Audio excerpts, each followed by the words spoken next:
So the topic of today's talk is an interesting property of money that I want to explore with you. And I'm calling this one Inside Out. So who here wants to tell me what the four properties of money are, what the four primary functions of a currency are? Anybody? Value exchange. Medium of exchange, yes, that's one. Fungibility. Store of value, that's two. Fungibility. No, that's a yeah, that's not a use case for money, but it's a property. There's two more. Unit of account, very good. What's the fourth one? System of control. What? I don't remember reading that. System of control. Turns out, we've had money for thousands of years. Potentially tens of thousands of years. It's really hard to tell how far back money goes. But the money we have today is very different from the money we have in the past, because something changed in the last 50 years that has fundamentally altered the course of money, of currency, of this system of communicating value to other people. We have the three components: medium of exchange, unit of account, and store of value. Those have been around for millennia. And then something happened. In 1970, Richard Nixon signed the Bank Secrecy Act and turned money into a system of control. A system of control that attempts to use money as a political tool in order to control who is able to send and receive it, who they are able to send money to, and aims ultimately to the complete surveillance of all financial transactions worldwide. Complete, total, totalitarian financial surveillance. This change 50 years ago has gradually percolated through every country in the world, every financial service in the world, every bank in the world.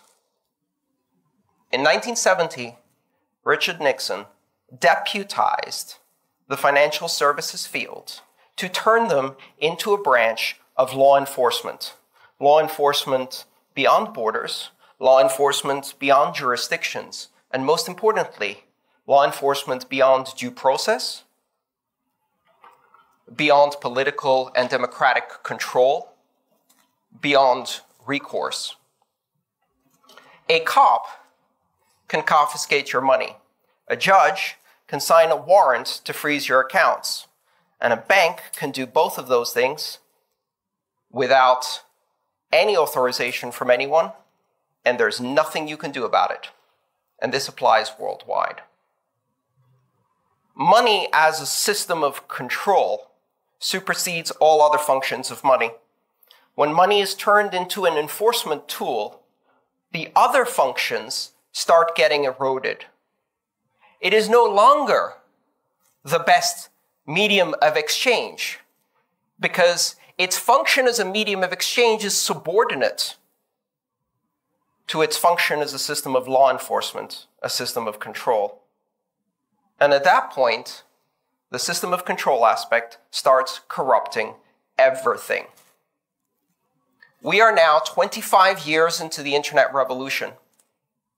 Smartphones, cell phones, dumb phones, data connections have propagated out to more than 2.5 billion people who have never had these technologies before. Where's finance? Lagging, 15 to 20 years behind. It does not reach. 2.5 billion people completely unbanked. 4 billion people underbanked. Really, only 1.5 billion people have the full, privileged, elite form of banking that we enjoy in most Western liberal democracies. And even there are tiers of access and control. How many people in this room are accredited investors?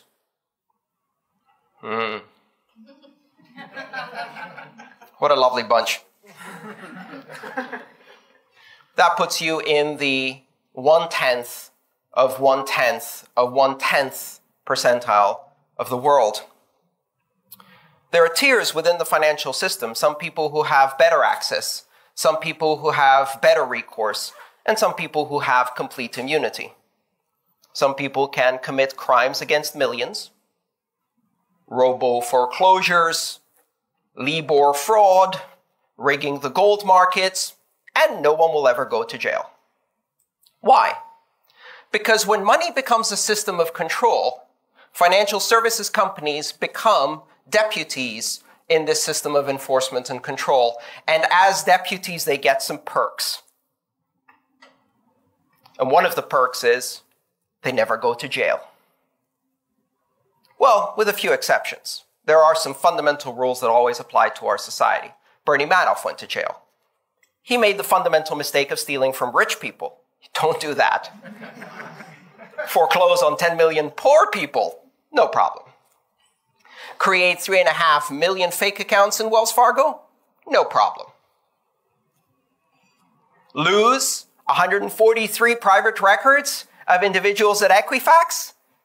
Let's see some bets. How many executives are going to jail? None. A system of control corrupts the very basis of money until it can no longer function as a medium of exchange. And it breeds economic exclusion. We are now 25 years into the era of the internet, and we are reaching fewer people with economic inclusion. We are actually backtracking historically because increasingly entire countries are being cut off from the world financial system. You don't act in the best interests of the United States, you lose your SWIFT code. You are no longer part of the wire transfer network. You submit to the jurisdiction, the universal jurisdiction of American courts, like Switzerland had to do, or you lose access to international banking. You lose access to the reserve currency. You lose access to the lifeblood. This devil's bargain has made financial services unassailable from a point of competition. They are surrounded by a thicket of regulations, and these regulations are not about consumer protection. Consumers are most certainly not protected. They are most certainly about the system of control of money.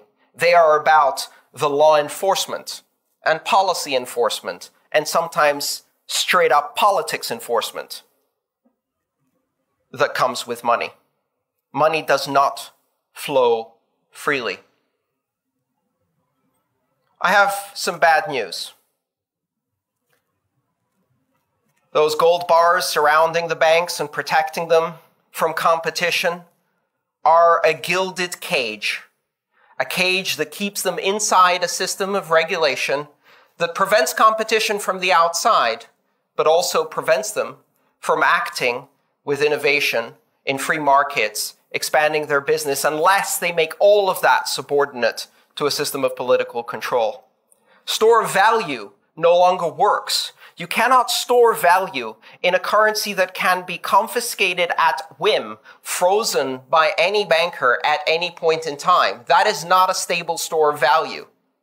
You cannot use it as your currency reserve to buy oil with, as your foreign exchange reserve if you're a country, because if you cross the superpowers, they will cut off your access and you will not be able to use oil.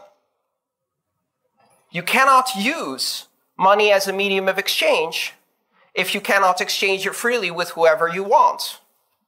And gradually, the corruption spreads and spreads and spreads. And now, something new arrives on the horizon. A system of money that works on a network that is, first and foremost, a medium of exchange, a store of value, and one day potentially a unit of account, but will never become a system of control. It refuses to become a system of control. In fact, its design principle is neutrality, openness, borderless access, censorship resistance. And now the banks can't play in that space. They're stuck inside their gilded cage, playing cop to the world's superpowers.